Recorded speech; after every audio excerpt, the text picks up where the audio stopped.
আসসালামু আলাইকুম, শুভেচ্ছা, স্বাগতম। প্রিয় দর্শক, কালের কণ্ঠ পত্রিকায় আসছে আল জাজিরা টিভির, আপনারা জাজিরা টিভি চিনেন, যা কাতারের দোহায়, ওই টিভির অনুসন্ধান আর কি, বিশ্লেষণ। ওই ইসরায়েলের প্রধানমন্ত্রী বেনিয়ামিন নেতানিয়াহুর সম্পর্কে, ওনার ক্ষমতা কিংবা ওনার জনপ্রিয়তা, এই সমস্ত ব্যাপার নিয়ে সংবাদটা ছাপানো হয়েছে। আল জাজিরার বিশ্লেষণ, ক্ষমতার শেষ প্রান্তে নেতানিয়াহু, প্রশ্নবোধক চিহ্ন। ইসরায়েলি প্রধানমন্ত্রী বেনিয়ামিন নেতানিয়াহু যেদিকেই তাকান, চারপাশে শুধু সংকটই যেন ঘনিয়ে আসছে।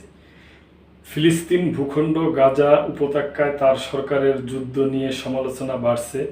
গণহত্যা ও যুদ্ধাপরাধের অভিযোগ তুলেছেন বিদেশি নেতারা, এমনকি সাবেক ইসরায়েলি প্রধানমন্ত্রীরাও। আন্তর্জাতিক অঙ্গনে ইসরায়েল ক্রমেই একঘরে হয়ে পড়েছে।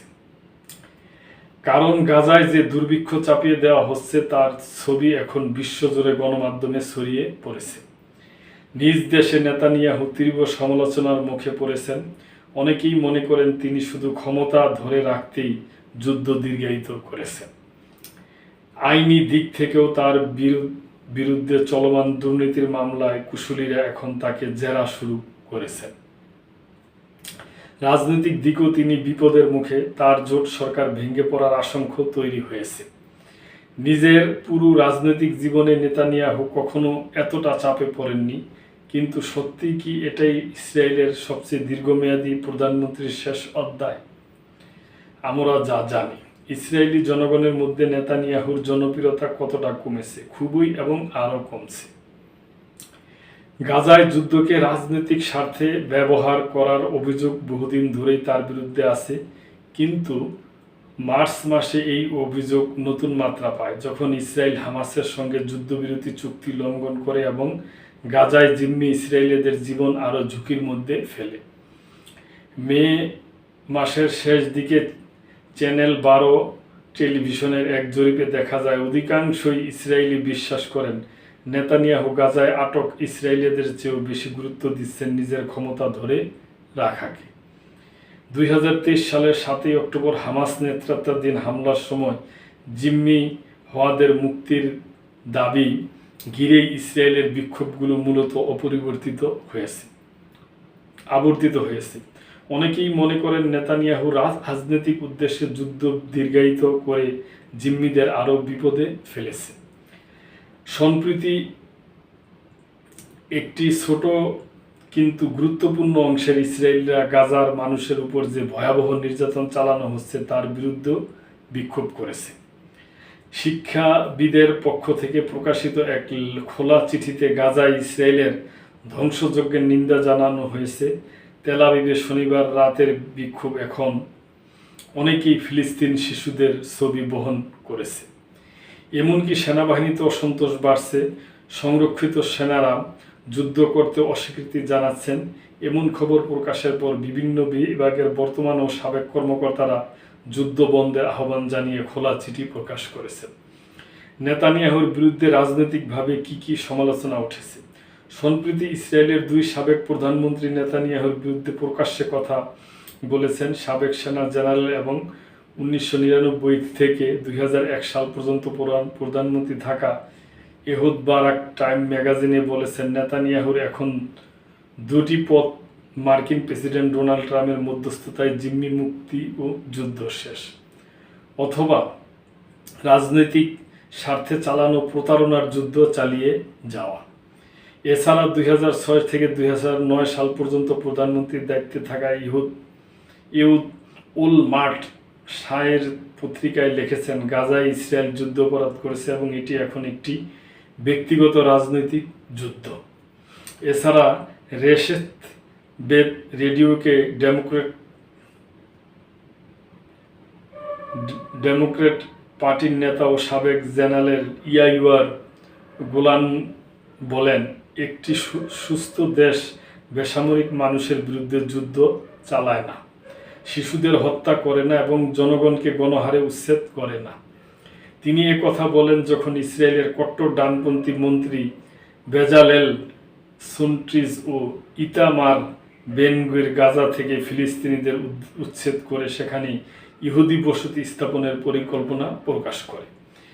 ওলমার্ট মঙ্গলবার আলো বলেন, ট্রাম্পের উচিত নেতানিয়াহুকে সোজাসুজি বলা এবার যথেষ্ট হয়েছে। নেতানিয়াহুর জোট সরকার ভাঙ্গার সম্ভাবনা কতটা?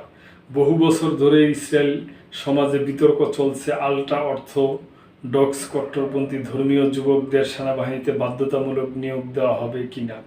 তারা যদি পূর্বকালীন ধর্মীয় শিক্ষার্থী হন তবে এতদিন এই নিয়োগ থেকে ছাড় পেতেন। 2024 সালের জুনে ইসরায়েল সুপ্রিম কোর্ট রায় দেন এই ছাড় আর চলবে না।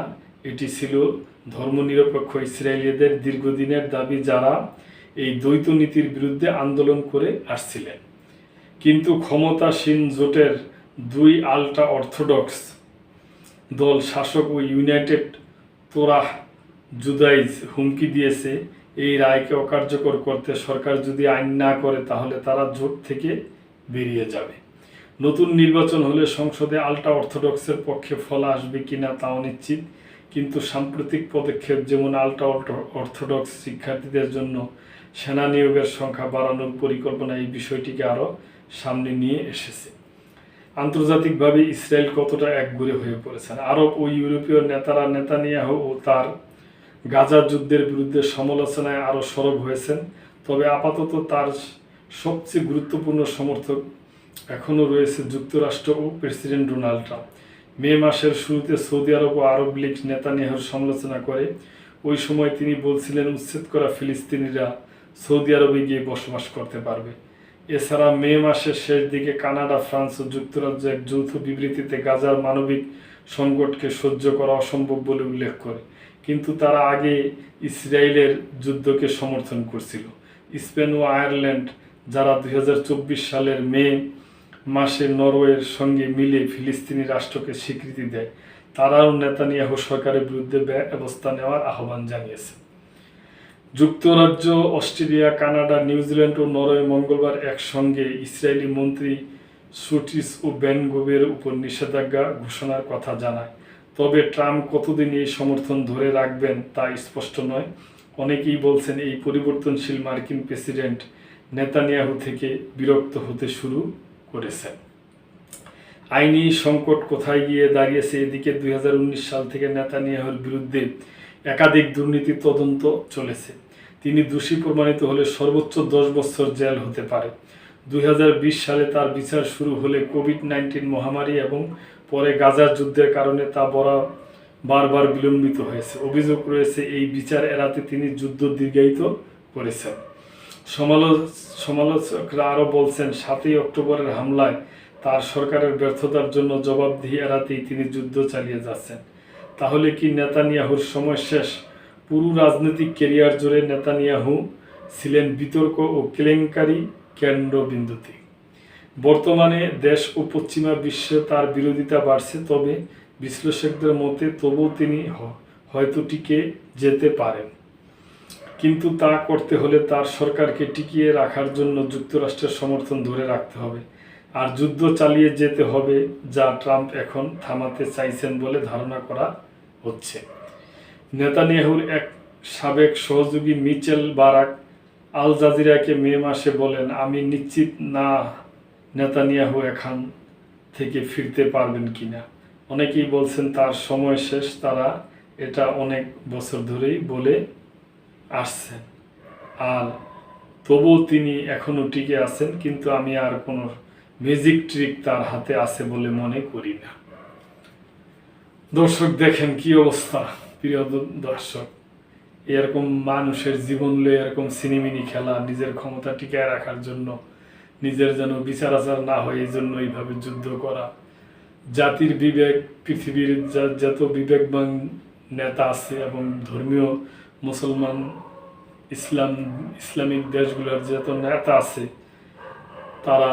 তাদের প্রতি আকুল আবেদন যে আপনারা আলাপ আলোচনার মাধ্যমে যেভাবেই হোক যুদ্ধটা অন্তত বন্ধ করেন। এইভাবে ডেলি মানুষ মারা যাইতেছে, এটা হতে পারে না।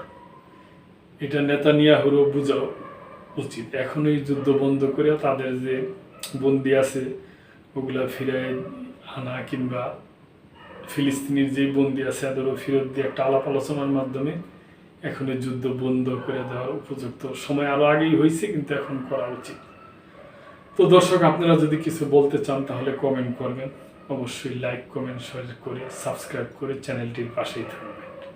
আল্লাহ হাফেজ।